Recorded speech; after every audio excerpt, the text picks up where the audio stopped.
What up? This is Detour ENT, and I'm so here at Focus TV Studios, and we have with us today Koron. How you feeling? Man, I'm feeling great.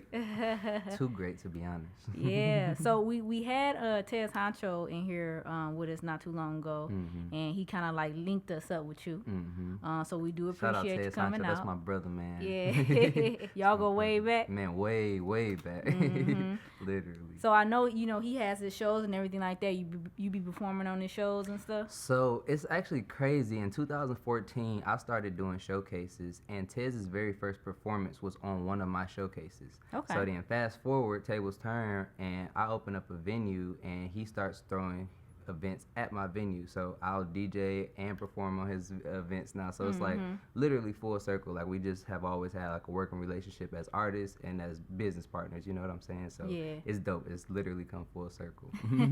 And speaking of that, so what all is it that you do? Because you have a lot on your Instagram, like it's pretty extensive. And before you say anything, let me just list all of what I had seen. So you said that you hip hop and R&B recording artist, entrepreneur, investor, trader, DJ, audio engineer, and you a big brother. So how did you kind of get yourself like involved in all those things? Because that's a lot just for one person to be doing. Yeah. Music was the epicenter of everything. So primarily and first, I'm a music artist. I tried going to college in 2015 after I graduated high school. I did a year and a half, started sending some really good songs to somebody who was, doing some pretty good. Detroit Charlie, shout out Detroit Charlie, one of my partners. He started hearing me and was like, you can stop going to school and potentially make a future with this if you take it serious. So I came home, came back to Michigan, left Houston, was working on my music, and then fast forward, got to a position where I was like in starving artist mode. So I'm like, okay, something got to shake, but I'm not trying to like go back to school. I'm not trying to like get a 9 to 5. So like something got to shake. So I just made a conscious decision to invest my time into entertainment and anything music related that could make me money and still benefit my ultimate cause. And so now, just by way of thinking like that, I've become an investor, I've become an entrepreneur, I've opened up a building with a venue and a music studio and photography space. You know what I'm saying? So it's just one of those things, like everything started from music, but it all goes hand in hand for the ultimate goal. You know what I mean? And at the same time, I'm able to help people along the way who look like me as far as what they're trying to accomplish, or look like me as far as their ambitions. You know what I'm saying? So that's all it's been, is just building blocks, essentially. Right. Definitely appreciate that, because we need more people out there, who's willing to, not only amplify themselves, but help amplify other people that's around them and stuff. For real, so it's important. We need it. Yeah. So how did you end up getting into music? I did hear that you had family in music as well. Was that something that kind of inspired you? Yeah, I've been around music my entire life. My dad, he actually started the label that we own together now, Teflon Records, back in 2001. And so growing up, I was always in studios. I was always around rappers. And actually, he had some artists that were like really good. So like even to this day, I listen to some of those same artists from back then. And just growing up around them, they become family. Like I call all of them uncles. You know what I'm saying? Type of thing. So, and then fast forward, just because I'm kind of disconnected from my family, but now that I've, as an adult, started trying to reach out to my roots and to where I'm from, I found out that on both sides of my family are musicians. So music runs in our blood really thickly on both sides of my family. It's just, it caught me because I was in the midst of it, in the atmosphere and the environment. And thankfully, I'm good at it. You know what I mean? Right. Yeah, I've heard your singing. You can sing real good. Thank you. I appreciate it. Thank you so much. And so you were formerly called K Jules as well, right? I see you got the shirt on and stuff. K Jules, R.I.P. It's like, no. Right. Because my next question was, what made you change your name, from going by K Jules and now you're just going by, Koron? Like, what happened with that? So K Jules, I came up with when I was 12 years old. In the moment, I remember being on the phone with my friend while I was trying to come up with a name for myself. I was like, okay, it's got to start with a K, and like, I wanted to use my initials, KJ, and I was like, whatever that J is, it's got to be something precious, because that's what music is to me. It's precious. So I was like, how can I figure this out? So that was right around the time where K Jewelers commercials were like everywhere. So I don't know if I heard of K Jewelers or I was just like, K Jewels. I was like, that's gonna be if I got to spell it different. So I'm about to say, yeah, you want no copyright exactly, problems. exactly. So fast forward, as I grew up, I'm like, okay, I'm making this music, but it's not really me. Like it is, but like I've been raised in a time where a lot of the music we hear is fabricated or it's lies or it's just not just true to self. And I listened to a lot of Drake growing up, so after a while, I started to kind of feel like I wasn't even on the trajectory of being where he was, and consider he was the top runner of the music game or hip hop, game for me coming up. I was like, okay, I got to figure out something. So me switching my name was just a conscious effort of me saying my music is gonna reflect who I am from now on. Like I'm not about to keep being fake. I'm not about to keep doing the things that I feel are necessary in order to get to where I need to go. It's like it's time to be Koron. So I switched my name. Okay. Now I did see too when you were doing the under the persona of K Jewels, you was rapping a little bit too. So you switched, from rapping and now you singing as well. And I think that was a coincidence. So like, if you go listen to my last K Jewels album, 50% of it was R&B. Like there are 18 songs on there, 9 of them are R&B songs. Okay. So it's like, what happened was I was finding my voice around the same time I was deciding to be more of myself and, switch my content and my music. So it just so happened to feel like Koron was me trying to make a conscious effort to go into R&B or trying to make a conscious effort to go into singing, but it was just me making a conscious effort to change my music in general as a whole. You know what I mean? It just so happened to be at the same time. But a lot of people say like, bring K Jewels back. I miss the rap. It's like Koron's gonna rap too. Just give him a minute. Okay, all right. So we will be getting a little bit facts. Bars from very soon too. Very, very soon. So when did you find your voice? 2016. 2016. Yep. Okay. When I was in college, and what happened was, I invested into like my own recording setup in Houston. So I had like a nice sized room, and so I had my bed, I had like my nightstand, I had a desk, I had a big open area, and I had like a big TV on the wall. I had like a big TV on the wall. So like I had plenty of room for a studio right in my room, and so, as you can tell by me being a starving artist that's been doing it, I did not leave my room for like months. I was just making music. And I was sending them all to my Uncle Charlie because he was kind of the person who I looked up to, you know what I'm saying, as far as music was concerned. And after 5-6 months of having unlimited access to a recording setup, you start to, find different sounds and just kind of, me personally, just stumble into something that felt more like me, something that felt more natural. I wasn't forcing it. I actually stopped writing after a while just because it was flowing a lot better. So it was just a matter of practicing and having that open, access to practice. So you said that you, Koron is kind of like the person who's staying like more true to himself and putting out more music that is meaningful and stuff like that. So what is kind of your writing process now? I seen a question on your page where you asked like artists what they felt about the music they were making now compared to a year ago, or even for you 2-3 years ago. Yeah. So I want to pose that same question to you. Well, the music that I feel like I'm making now is a lot more. It's kind of, I hate to use the word, but arrogant.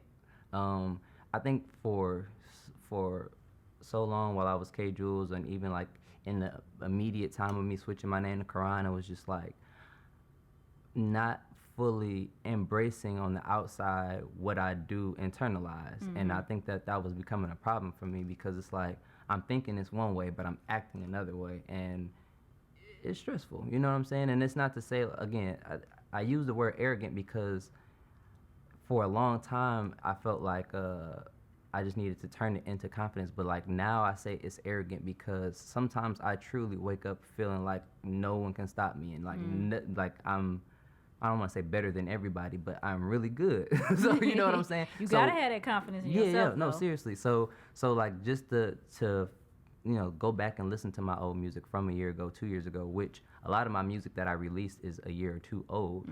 It's just one of those things like, okay, that's the point where I started to like turn the ball around. So like in 2 years they should be hearing something that sounds a little bit more like this. You know what I'm saying? Right. Like I'm more so forward thinking with the way I make my music now, but at the same time true to self in that moment. And that's why I said I don't write. So like now I get in the studio and I literally go in the booth, get in front of the microphone, and freestyle. Like whatever comes out. You know what I'm saying? Just sometimes I spitball stuff. Whatever it is what's gonna be on the song. You know what I mean? Right. I don't put too much like. I don't overthink anymore. You know what I'm saying? I let myself be myself, and that's that. Okay. Yeah. I definitely feel that because this is gonna be a little bit off a little bit, but like I seen something you posted where you was talking about like the Popeyes chicken sandwich and stuff like that, and how like people want to follow the wave even if they were just curious about you know, wanting to taste it and stuff like that, and it's been causing like a lot of you know, Crazy problems, stuff. fights, crazy and everything like that. So instead of people just kind of following themselves, you know what I mean, they trying to follow that wave, and it's causing like more problems than there exactly. needs to be. And that's what I'm like. My whole thing is just being true to yourself. I think you will find like you're still gonna have problems. You know what I'm saying? But they're gonna be problems that you can deal with. Like when you start doing things like kind of following the masses, you end up with the masses' problems, and you can't always deal with the masses' problems. Like we're not all equipped to handle everybody else's problems. You know what I'm saying? So we just gotta be ourselves and allow that version of ourselves to create our life, if that makes sense. You know what I'm saying? That's all. So let's get into your music a little bit. So on your bio, on your website, it says that you began building your buzz in the music industry when you released your freshman effort senior year of the Evolution. And it featured hits, and I don't know if they were featured in the song with Dej Loaf and Big Pokey, and I think I seen another artist that I know as well, Dre Sconey was also in there as well. Yeah, so how it happened, the Evolution was actually like a series of 4 projects. So during high school, I released freshman year, sophomore year, junior year, and senior year. And on junior year, I did a song with Dej Loaf. Now, this is before Try Me came out, like when she was still doing Imported from the D with DJ BJ type of thing. So then fast forward, Try Me comes out, she blows up. I'm in the Try Me music video. Like everything was literally like happening at one time. So as far as the city of Detroit was concerned, it was just like a eye-opener for me as a musician. You know what I mean? Certain people were starting to hear about me. I was starting to make new connections, starting to do more performances and things like that. And then so fast forward for the senior year, when I went to go release that project, I was like, okay, when I dropped junior year, Dej wasn't famous, and then she got famous, and then my song went really crazy. So what if I did a remix? So at the time, Dre Sconey, Dej Loaf, Oba Roland, and Say It Ain't Tone were all a part of IBGM, which is Detroit Charlie's label, my uncle. So I was like, cool. I got like a little plug with them. So how about I just go over here, see if I can get a remix, you know what I'm saying? And then did that, and then even more, you know, recognition and kind of just traffic started coming. And so like with the Big Pokey thing, that was actually a product of me living in Houston for a while.